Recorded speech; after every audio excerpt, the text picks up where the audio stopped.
Hi everyone. In Python, there are two ways to check equality.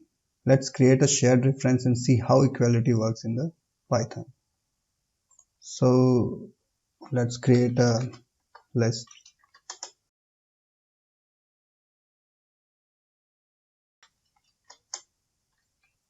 With elements 1, 2 and 3.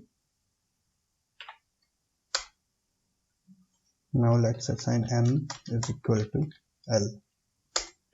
So the first technique to check the equality is to use the equality operator, that is double equal sign. So this method almost always used to check the equality in Python, and the equality operator tests whether the two referenced objects have the same value or not. So if we check here, if m is equal to L, it returns true. The second method is the is operator.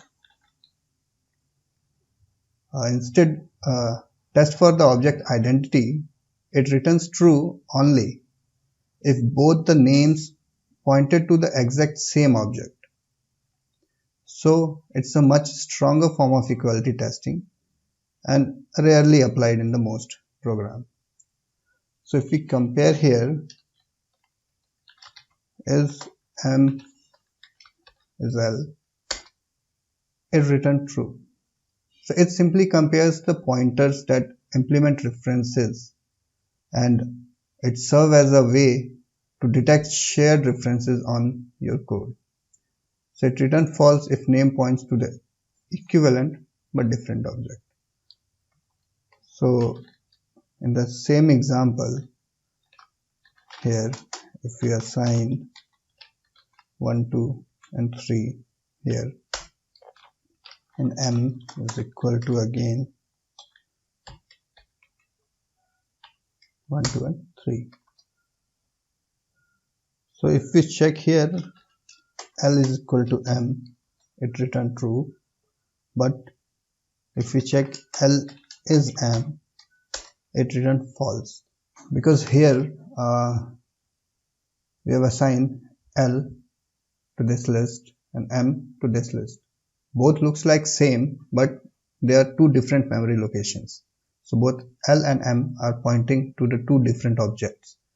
That's why if we check L is m, it returns false.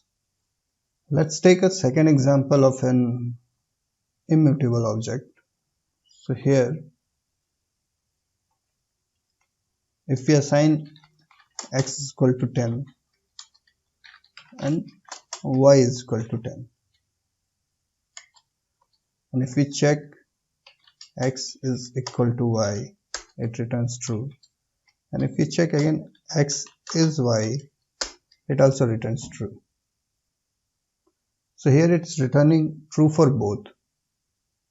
So here small integers and strings are cached and reused. So it tells us they reference the same object. So here x is equal to 10 and y is equal to 10. So for small integers or the string values, Python cached it and reused it. So whenever if we are assigning here x is equal to 10 and y is equal to 10, it means x and y both are pointing to the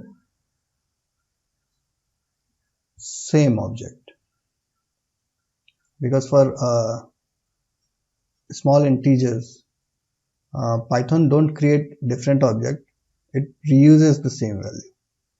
So that's all for this video. We will meet in the next video. Till then, thanks for watching and stay tuned.